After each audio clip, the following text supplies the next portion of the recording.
Right. So once again, good morning, everyone, and welcome to the online session of microprocessors and microcontrollers class. Okay. So today it is our second class, and we'll be starting our actual syllabus today. Okay, we'll be starting our chapter number 1 today, right? So in the last class we had an introduction to the subject, right? What are different topics that are there in this particular subject?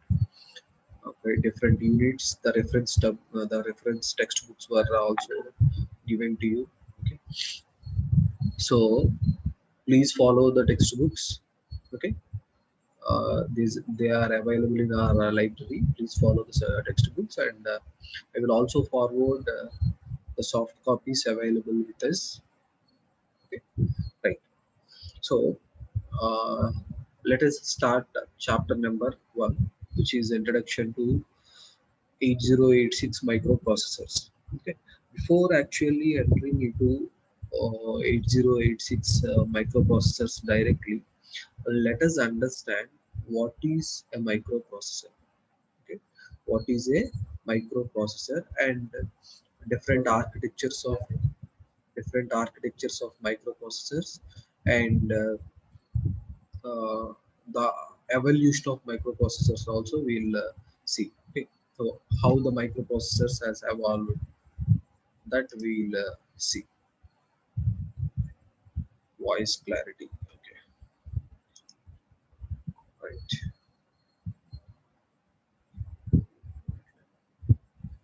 Just a minute.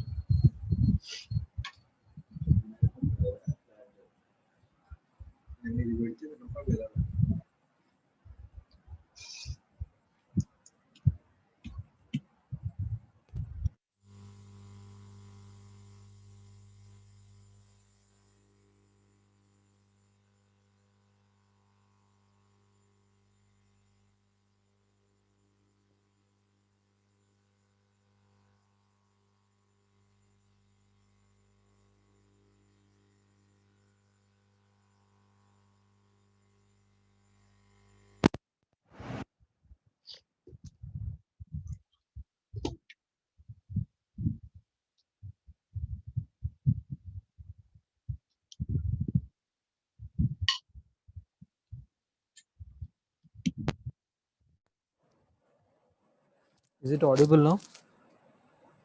Hello? Is it audible now? Someone please respond.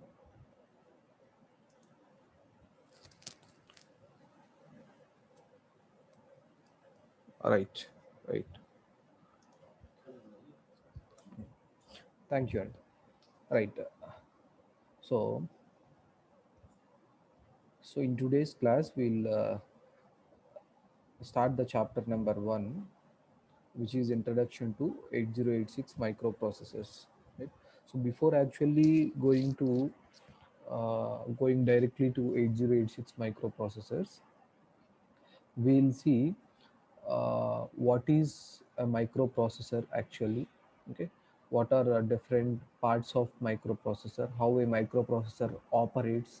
Okay, and then what are different architectures of microprocessor, and then how the microprocessor has evolved, that means from where it has started, what is the model number, which it was first, when it was first invented, and what are different stages of microprocessors development, and in which stage we are now. Okay, so that evolving, that history of microprocessors also we'll see. Okay, so after seeing the basics of this microprocessor, we'll then enter into 8086 microprocessor, and then after we'll be discussing about only micro 8086 processor only. Okay, so before actually discussing what is a microprocessor, we'll see what is a computer, because microprocessor is one of the integral part of the computer, which you can see here. Okay, so the basic block diagram of a computer you can see here. Okay, so because a computer is a machine that process a data to generate information with speed and accuracy. Okay, so in order to happen this process, in order to perform this information with speed and accuracy, the computer will be using this central processing unit. Okay, so the basic building block of computer will be the central processing unit. Okay, you all know that, you might have studied in your schooling itself, right? So the basic block diagram of some computer consists of the four main parts here. The main one is CPU, the second one input devices and output devices, and it has access to the memory. It has access to the memory, right? So you know what are input devices. Keyboard, mouse are the input devices. Output device will be monitor, printer, and etc. Okay, so what does this CPU and memory? Okay, these two plays a very important unit here. So the central processing unit will be performing what the arithmetic and logical operations, timing and control units. Okay, so everything, okay, every logical operation, every arithmetic operation will be performed in this particular central processing unit. Okay, so on which these logical and arithmetic operations are performed. Okay, on some data or information. Okay, from where we will get that data or information? From memory or from input devices. Okay, so the central processing unit collects the data or information from input devices and from memory, and processes it, and process it, either it is an arithmetic operation or a logical operation, or whatever the operation that is required will be performed in central processing unit from the data which is collected from, or on the data which is collected from input devices and memory. Again, the processor data, okay, the processor data, that means uh, on which the arithmetic and logical operations are performed, is nothing but a processor data. That particular processor data will be again stored into the memory if required. It be again stored into the memory if required, or else it is sent to the output device, okay, based upon the requirement. If it needs to be stored in the memory, it is stored in the memory, or if it needs to be sent to the output devices, then it is sent to the output devices. The output devices may be monitor or printer or any other external device to which it is connected, right? So that is what exactly happens with the computer. Okay, and this process you all are familiar with. Okay, you all know what happens with the computer. Okay, it takes the inputs from input devices, it performs all the arithmetic and logical operations, then it will send the output to the output devices, or if you want to store it in the memory, you'll store it in the memory. Okay, so this is what happens with the computer. Okay, so now we'll see different input devices. Okay, so the input device, keyboard, pointing devices, source data, speech. Okay, these are all the input devices. And memory, coming to the memories here, we have different types of memories, either RAM or ROM. Okay, RAM, random access memory, ROM, read-only memory, and cache memory registers. Okay, so we'll discuss in deep about these memories in the coming classes. Okay, I'm just giving you an overview of what is microprocessors.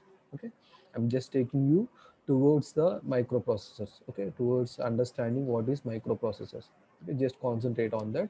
And regarding this memory, I'll give you a clarity in the coming classes. Okay, because we have to go into the deep, into the roots of understanding what is memory and how this memory is segmented while understanding 8086 microprocessors. So for the time being, please keep it in mind.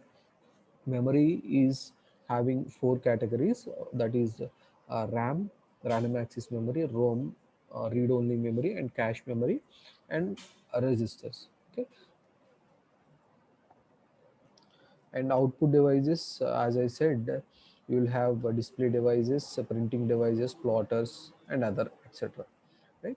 So these are all the parts of a computer. These are all the parts of the computer. Okay. So apart from the parts that we discussed, this part, okay, central processing unit is the important part. Okay, here you can see the central processing unit is the brain of the computer. It is the brain of the computer. Okay, just like our brain, it processes, it executes, okay, whatnot, it does everything, it does everything. Okay, so it executes the programmer softwares and controls the memory unit, input, output devices. Okay, so every part of the computer, every other part of the computer that we connect to the CPU will be controlled by the central processing unit. Okay, so the basic parts of central processing unit are arithmetic and logical units. Arithmetic and logical units are registers, accumulators, general purpose registers, and timing and controlling unit. Okay, so you know what these parts will be performing. Arithmetic and logical unit will be performing arithmetical and logical operations. Registers will have you know the function of registers. What is the function of registers? It is a storage device actually. Okay, so these registers will be studying in your STLD, right? So the function of a register is what?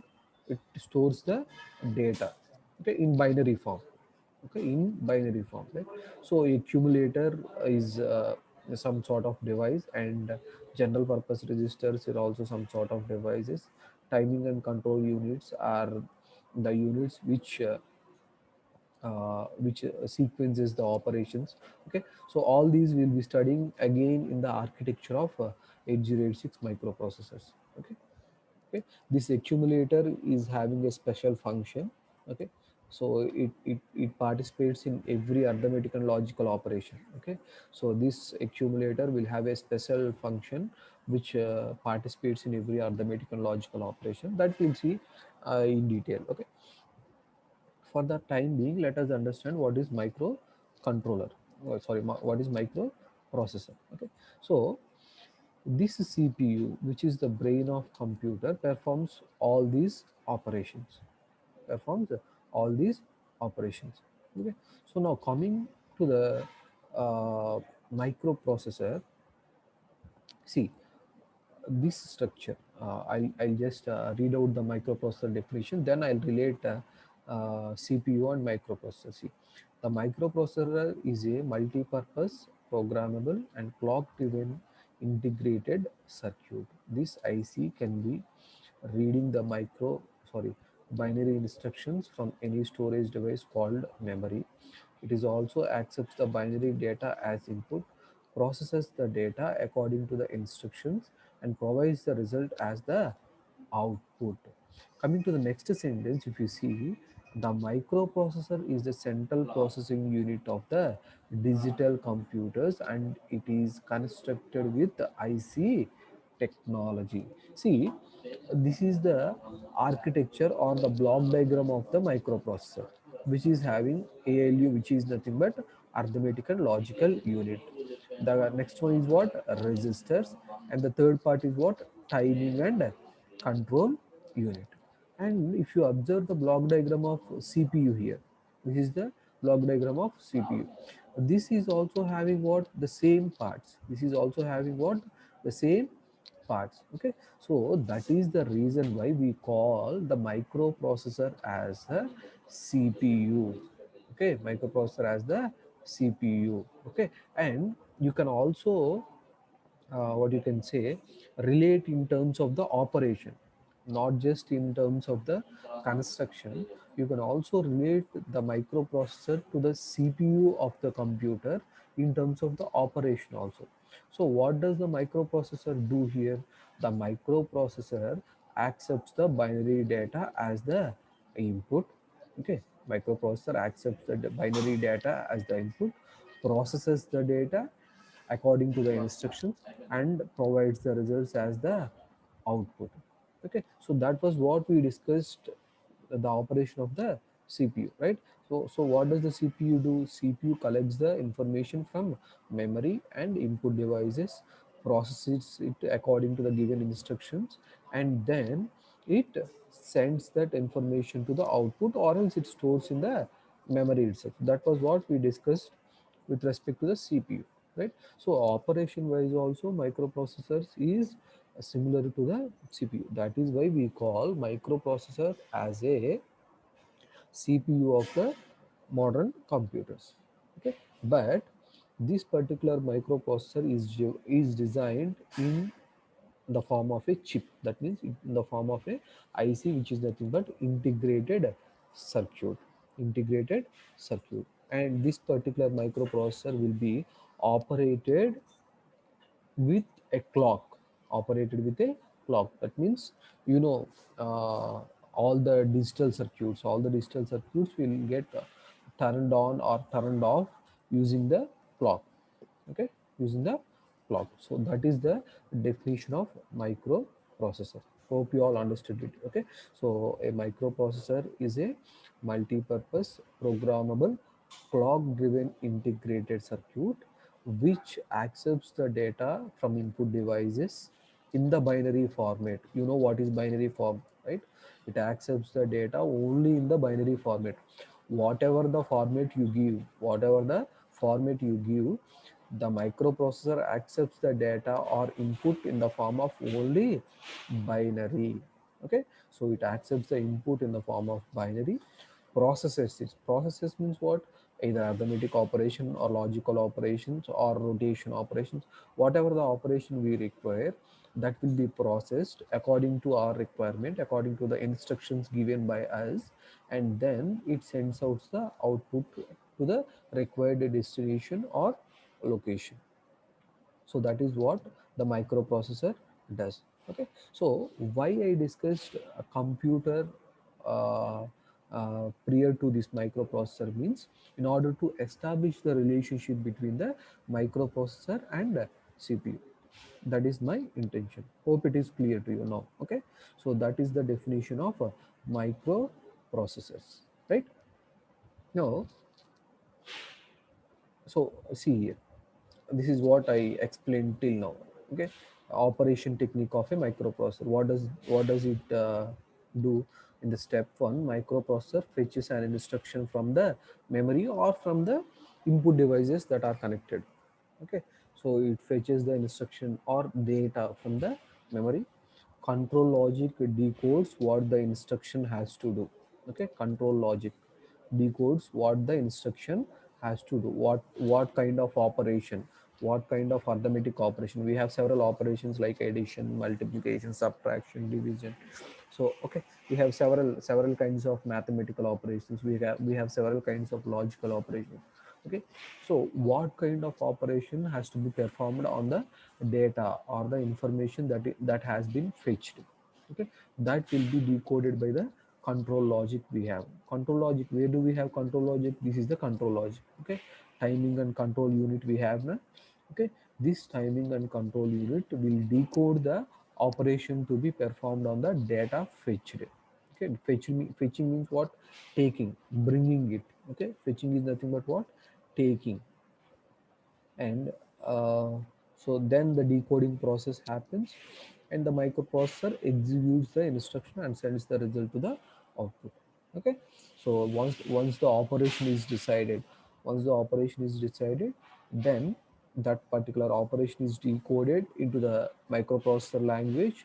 Then that microprocessor executes the operation and sends the result to the output. This is all what happens inside the microprocessor. Okay, this is all the operation that takes place. Okay, hope the definition of microprocessor is clear to you, and the operation of microprocessor is also clear to you. Okay, this is very much important. Okay, if you are not clear with this, then everything that is going to be discussed will be a question mark to you. Everything will be a question mark to you. Okay, so you have to keep in mind that microprocessor is a programmable device. It is an IC. Okay, which accepts the data, which accepts the data in the form of binary, in the form of binary. Then it processes the data. Processing means what? Whatever our requirement is there, that requirement will be processed. Okay, whether it is arithmetic operation or logical operation, that particular requirement will be satisfied by the microprocessor. Then that is given to the output device. This is what happens inside the microprocessor. That means whatever our requirement is there, it will be processed by the, or it will be performed by the microprocessor. It is just a mission which is integrated on a IC, which is integrated on a IC, right? So this is all what happens, right? So you can also see what is a microcomputer here. Uh, Microprocessor and microcomputer are both same, but when you interface input devices, memory and output devices to the microprocessor, it forms a microcomputer, right? It forms a microcomputer, right? So that is what the difference between microcontroller and microprocessors, right? Now let us quickly see the architecture of um, microprocessor, right? So uh, so for a microprocessor to function, okay, for a microprocessor to operate or to perform a specific operation or specific function, what is the architecture that is needed? What is the architecture that is needed? You can see here the figure shown. The figure shown shows the uh, architecture of microprocessor. Okay, so you see, this is the microprocessor that about which we are discussing. Okay, this is the microprocessor, which is the CPU, and the microprocessor or CPU alone cannot perform the operation. See here, you have microprocessor which can do anything, which can do any operation that you want, which can do any operation you want. That means, suppose, say, let us say we have an addition operations to be performed. We have an addition operation to be performed, right? So that addition operation can be performed by the CPU or the microprocessor. Okay, that microprocessor can perform the addition operation. But in order to perform the addition operation, we need two, what you can say, two digits, right? We need two digits. Okay, we can, in order to perform the addition operation, we need two digits. Those two digits are called what? Input. Okay, without those two digits on which this microprocessor performs the addition operation, right? So a microprocessor architecture definitely needs some input device, some input device in order to send the input to the microprocessor, right? Microprocessor can only perform the operations, it cannot generate the input signals, right? Okay, so it can perform the operations on the data we give, on the data we give. Okay, or else we need to tell the microprocessor the destination of the data. Okay, we need to tell the microprocessor the destination of the data or the destination of the input. So we definitely need a input device, right? So we have two digits which are the inputs that is given to the CPU or the microprocessors. Then what happens? The microprocessor has performed the addition operation on the two digits that we have given, right? After performing the addition operation, we'll get a result, right? We'll get a result. That result has to be sent out, or it has to be stored somewhere. It has to be stored somewhere. Microprocessor cannot keep it with itself, right? So it has to be sent somewhere, right? So we also need a output device or a destination device for to where we have to send the output. So that is why we need a output device here. So when we need to store that in the memory, that means, see, when we need to store that output in the memory, we also need a memory. So generally a microprocessor architecture will consist of a microprocessor, which is CPU, an input device and an output device, and also memory, and also memory, right? So when we have all these three, when we have microprocessor, input device, output device, and memory, we need a connection between these, right? We need a connection between these, right? I'll tell you an electrical example in order to uh, make it simple. Okay, I'll tell you an example. See, we have a switch. See, understand it clearly. We have a switch and we have a fan. We have switch and we have fan. Okay, so if there is no electrical connection between switch and fan, even if you on and off the switch, the fan will not rotate. Okay, so in order to send the electrical signal to the fan, we need a connection between the switch and the fan. We need a connection between the switch and fan. Okay, so similarly, similarly, we need a connection between the input device and the microprocessor, microprocessor and the output device, microprocessor and the memory. Because from the input device, we will be receiving the data by the microprocessor, and from microprocessor, we will be sending the data to the output device or to the memory. So that is why we need a connection between the devices.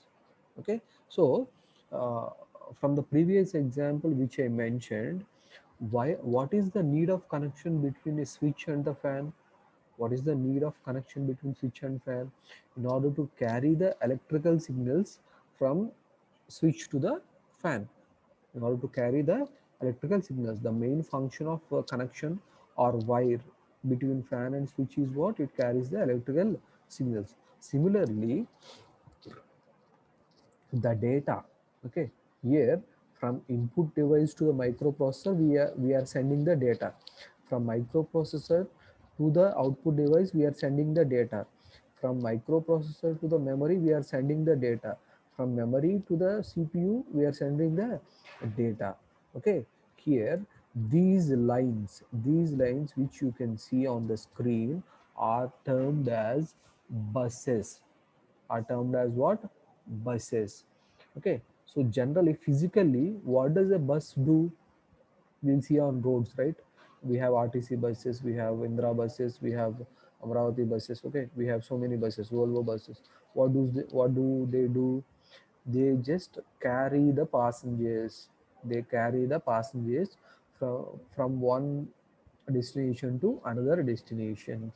Similarly, these buses which you can see here carry the information, carry the data, carry the information from one device to the other device, right? So that is why these are called buses.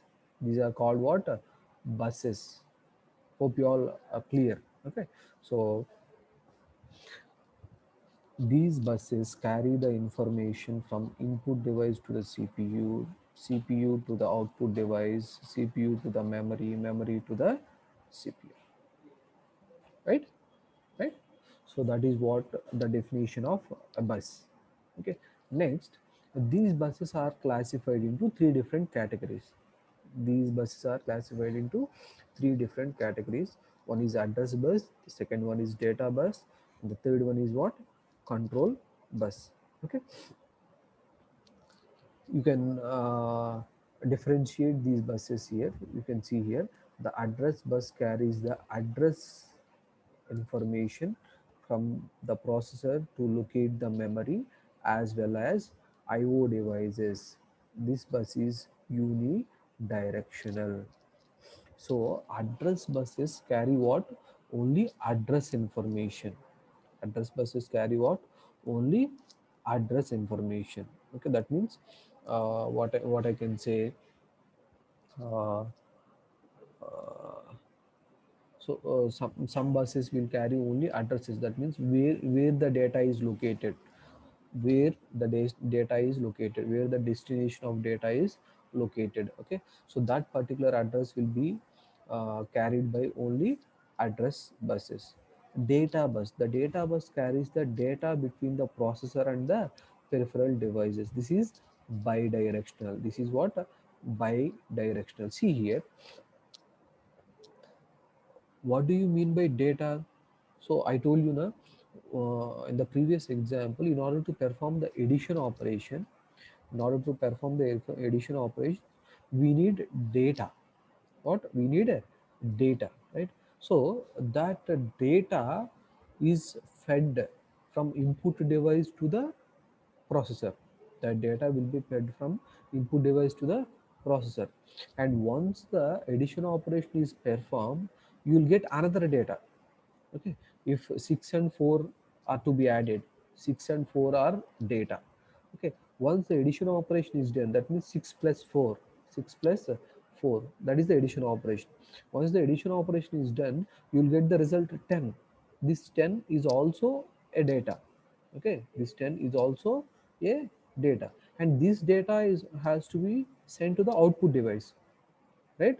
This data is also be sent to the output device. That means we need to receive the data in order to perform an operation, and once the operation is performed, we need to send the data. Okay, so this is called data, right? So that is why this data bus is bidirectional. Whereas address bus means what? Where the data is located. That means we have 6 and 4 now. We have 6 and 4 to be added. Where this 6 and where this 4 is located. Okay, what is the address of 6 and what is the address of 4? Okay, so if you found that, means that is enough. If you find that address, means that is enough. Okay, right? So that is why this is unidirectional, right? And the control bus is used to carry the control and status information. The bus is bidirectional. Okay, so this is used to carry the control and status information, right? So because, see here, what you can say, why this control bus is bidirectional means what? See, um you need to understand which type of information it is processing, and what is the operation that is performed. Okay, so control means what? Acknowledgement, and there are several operations that are performed. Okay, so that is why this control bus is also bidirectional. Okay, that you will understand in the coming classes, right? So this is the architecture of a microprocessor. Okay, so a microprocessor architecture consists of what? A CPU or the processor, an input device, an output device, and memory. And in order to communicate between these four devices, we'll have buses, and those buses are divided into three categories. One is address bus, which carries the address of the data, and data bus, which carries the data, and control bus, which controls the operations of data, right? So that is the architecture. Hope this is clear to you. Okay, so today's class, we learned what is a microprocessor. Okay, and uh, the different parts of the microprocessor, the different architecture of the microprocessor, and the operation of the microprocessor were also learned. Okay, so this architecture is having different, what you can say, categories here, three different categories that we'll see in tomorrow's class. Okay, after this architecture, we'll also see the evolution of, what you can say, microprocessor, how the microprocessor has started and how it evaluated till today. That also we'll see in the tomorrow's class. Okay, it is already 11:50. We'll stop here for today. If there are any doubts, you can ask me now.